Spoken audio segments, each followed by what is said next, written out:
السلام عليكم. لا تنسوا الاعجاب بالفيديو والاشتراك في القناة تشجيع.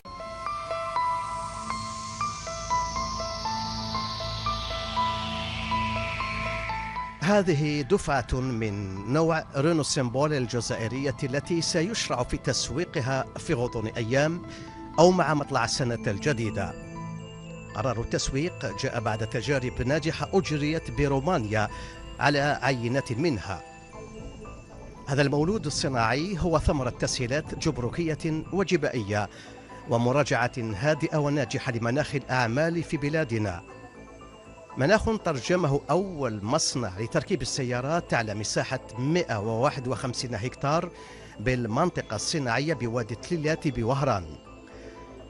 ينقسم المصنع إلى أقسام، أكبرها قسم التركيب وقسم التخزين. جي في الانفونتير السلعة كي تدخل حنا نحسبوها او ميم طون تاني ما نحسبوش السلعة اللي دخلت، نروحو تاني داخل كاع لاشين نشوفو كاع اللي عندهم لي غيبو صوالح، نكونو اسويفغ مع لي بياس.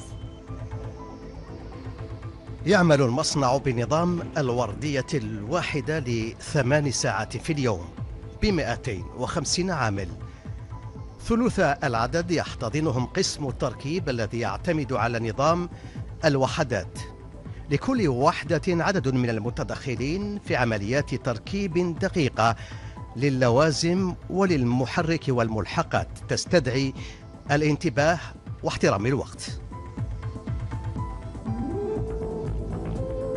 يبعثوا لنا السياره تلحق لهنايا، ومن بعد هنايا عندنا لونشينمون تاع السياره في لو طرونسون الاول اللي هو اس او 2 معناتها سي لا سيلري 2.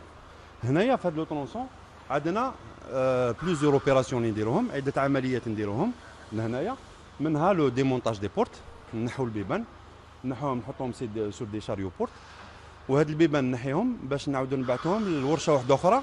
هذيك الورشه وين رايحين يفون مونتي لي زاكسيسوار تاع هاد البيبان. اما هنا في السياره هذه في لو راست هنايا نخدموا على لو كوفر اريير ومونت لي روسور، نخدموا aussi على لو سي ام او سي لو كوفر موتور. في هاد لو طرونسون عندنا كيلكو بياس نمونتيوهم، منها لو ماستر باك، منها لو سوبور بوات، سوبور موتور، ainsi que le câblage, les pédaliers aussi, papier insonorisant et les ceintures de sécurité. كاينه لا بريباراسيون تاع لا ترافيرس بلانش دو بور اللي هي مسكونه من كليماتيزور ولا بلوك دو شوفاج بلوس الكابلاج ابيتاكل، براتيكمون كاع الكابلاج اللي يكون داخل في الفييكول. دونك لا بريباراسيون تاع هاد لا ترافيرس ندار هنايا. ابري كاينه لا ميز ان بلاس في الفييكول à l'aide d'une assistance. Je suis opératrice. C'est mon poste.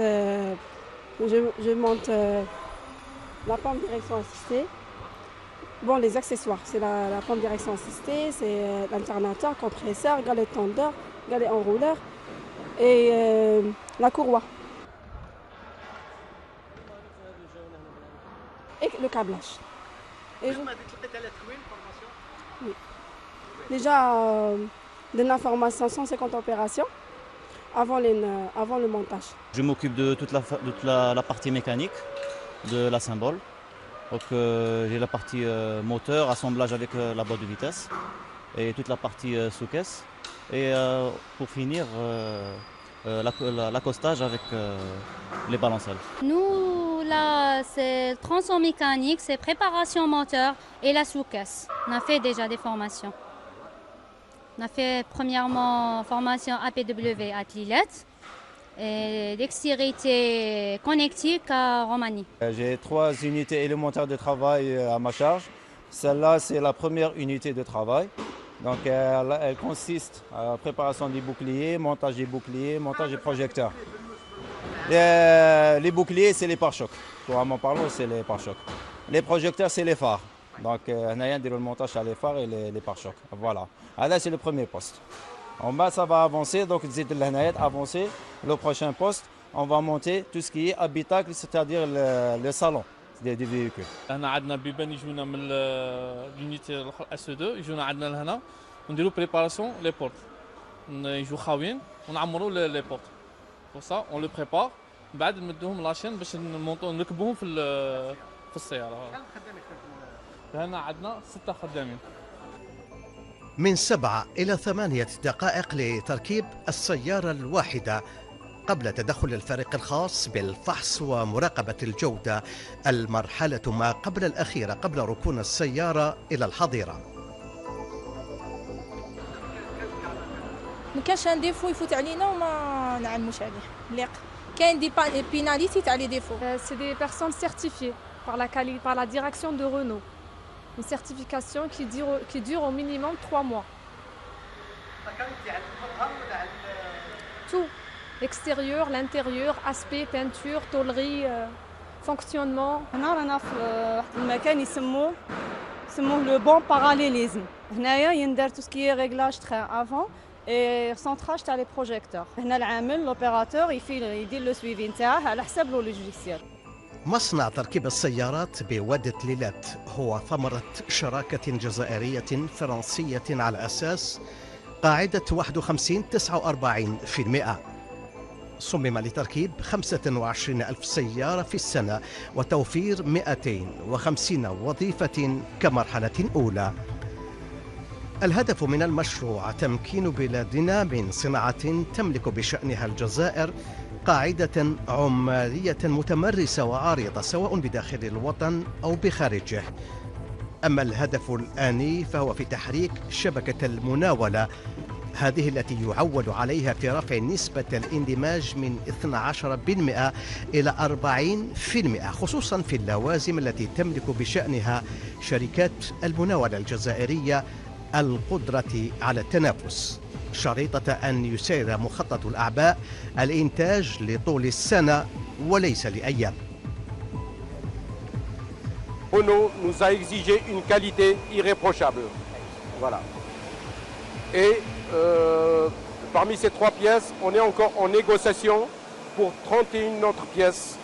Mais pour le moment, on est agréé que pour ces 3 pièces plastiques. La matière, elle est importée. C'est du polypropylène.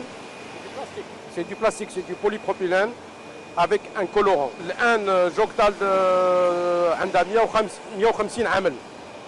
مع الآن زدنا مع رونو راح نشوفوا مع نو بارتنير باش نبنيو وزين واحد آخر إن شاء الله يا ربي qui sera spécialisé pour Renault Algérie et Inch'Allah on vise l'exportation Inch'Allah ya Rabbi.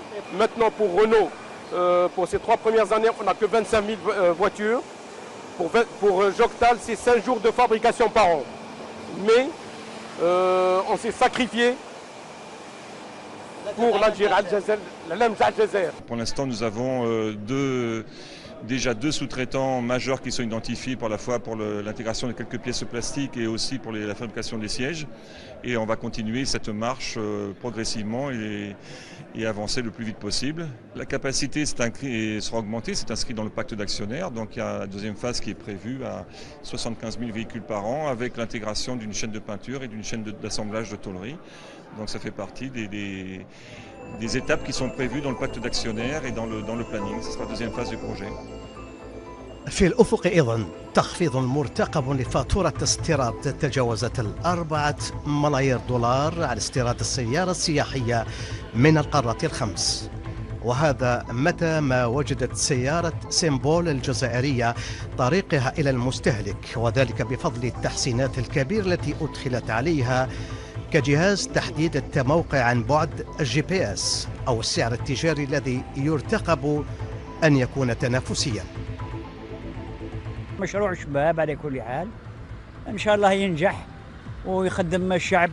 فاهم راهم يقولوا باللي ان شاء الله راهم يعولوا في هذا نوفمبر هذا يوروا الكومونسمون تاعه يبداو يعني بشي حاجه قليله بصح من بعد ان شاء الله يترفع. واش تنتظروا من السياره هذه في السوق؟ لا كاليتي مليحه على كل حال، رونو نعرفوه باللي خد حاجه مليحه.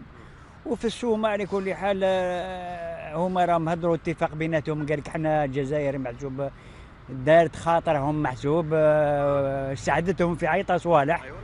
وقالوا لهم باللي نتوما ثاني تعاونونا ثاني في السومه باش الشعب ثاني يشري وتكون السومه مليحه باش الناس الكل يشروا كل يسوقوا السيارات. وانا عندي ثاني نوع رونو نسوقها وكل شيء، وماذا بينا ننتجوا هنا في بلادنا باش تكون السومه رخيصه في بلادنا ولا الاخر كل شيء قاعد هنا في الجزائر عندنا. Je suis un industriel, donc moi je fabrique les voitures, je n'ai pas autorité pour parler du prix. Tout ce que je peux vous dire, c'est qu'elle sera, d'abord elle est très compétitive en termes d'équipement prix par rapport à la concurrence, puisqu'on retrouve des équipements qu'on retrouve que sur des modèles de plus haut de gamme dans les autres, chez les concurrents. Et par rapport, je dirais, aux modèles qui sont importés, elle sera un peu plus intéressante effectivement. مول شركة هو اللي يحدد أسعاره مش أنا كدولة حضرت له المناخ، حضرت له، أعطيته التسهيلات، أعطيته الشيء اللي كان ممكن عليا نوجده له باه يقدر يخلق هذا المصنع ويخلق هذه السيارة الأولى للمرة الأولى في الجزائر. وهذا اللي نقول لك اليوم تقررت على عامين وندرت في عامين. هذا اللي عليا بحسب المعلومات اللي راهي عندي. الطرز اللي اخترناه في البداية اخترنا الطرز الأعلى qui est du niveau 3, c'est-à-dire le plus équipé, le mieux équipé. Comme on dit couramment, toute option. Mais زيادة على هذا درنا له جهاز تاع جي بي اس. لأول مرة سيارة في الجزائر تمشي بالجي بي اس. يعني هذا الحكومة والدولة بغت للشعب تاعها من أحسن ما يكون. هذا ما يمنعناش باللي في الدفعة الجاية راح نجيو نروحوا للنيفو 2 ونروحوا للنيفو 1 حتى الشيء اللي نقدر نقول لك عليه ما نقدرش نهضر لك ساعات، ولكن الشيء اللي نقدر نقول لك عليه هو ان لما تقارن نفس لو ميم كاليتي يكون السعر عندنا احنا ادنى من السعر اللي راح نتكلم عليه. في سياق الحدث إذن يمكن القول أن ما صعب إنجازه قبل 4 عقود هو اليوم حقيقة على الأرض. مصنع للتركيب بالمواصفات الدولية على أمل أن يؤسس هذا لقاعدة صناعية صلبة ومتكاملة من شأنها أن تدفع بالقطاع الصناعي بشكل عام إلى الواجهة، إلى الاستجابة أكثر لعالم الشغل، وإلى الإسهام في الرفع من عائدات البلاد خارج المحروقات. أتذكر جيدا وأنا تلميذ في المتوسط أنني قرأت في إحدى المجلات وكان ذلك سنة 1971 أن نفس المدينة وهران كان بها مشروع لتركيب السيارات ومع نفس الشريك، لكن أسباب اقتصادية اجتماعية وحتى سياسية حالت دون ذلك. اليوم ها هو المشروع يبعث من جديد في ظل ظروف مغايرة ومراجعة هادئة للعلاقات الاقتصادية بين الجزائر وباريس. مصنع لتركيب 25,000 سيارة من نوع رينو سيمبول وتوفير 250 وظيفة كمرحلة أولى. قد يقول البعض هذا قليل، صحيح، لكن الذي يجب أن ينظر له أنه في ظل تنافس الدول على استقطاب الشركاء ورؤوس الأموال أن هذا المشروع ليس غاية في حد ذاته، لكن وسيلة لنقل وتحويل التكنولوجيا في فرع من الصناعات الثقيلة عادة ما يعتمدها الخبراء كمرجع لقياس تطور اقتصاديات الدول.